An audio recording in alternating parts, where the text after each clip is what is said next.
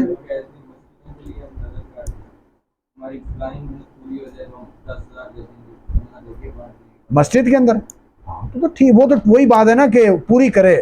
اچھا آخری اس میں یہ بات اگر وہ نظر پوری نہیں کرتا، یہ نظر اس نے جائز مانگی ہے بعد میں مکر جائے میں کہ نظر مانگی، اس کا پھر کیا ہے جی؟ کفارہ کون سا ہے؟ اس کا کفارہ وہ ہوگا جو قسم توڑنے کا کفارہ ہے۔ اس کا کفارہ کیا ہے؟ پہلے درجے میں ہے کہ وہ 3 روزے، چاہے نہیں لگاتار نہیں ہے، چاہے اس کے اندر وقفہ کر کے 3 روزے رکھے، اگر نہیں رکھ سکتا تو 10 مساکین کو کھانا کھلائے، اگر کھانا نہیں 10 مساکین کو کپڑے پہنائے۔ پہلے نہیں، پہلے میرے خیال اس میں تھوڑی ترتیب ہے، پہلے میرے خیال اس کے کپڑوں کا اگر نہیں تو کھانا نہیں تو پھر 3 روزے رکھے گا، لیکن وہ تسلسل کے ساتھ نہیں ہے، وقفے کے ساتھ اسے رکھنا پڑے گا، یعنی یہ اتنا آسان کام نہیں ہے۔ جی ہاں مسجد ہے نا اللہ کا گھر ہے، وہاں اگر منت مانگی جاتی کہ میں مسجد کے اندر پیسے دوں گا یا پنکھے لگوا دوں گا کولر لگوا دوں گا تو جائز ہے انشاءاللہ اس میں کوئی بھی مسجد۔ ہاں جی نظر کو ویسے اس کو پسند نہیں کیا، اس لیے بعض علماء کرام کے ہاں یہ مکروہ ہے۔ کیا ہے؟ مکروہ ہے، ناپسندیدہ ہے۔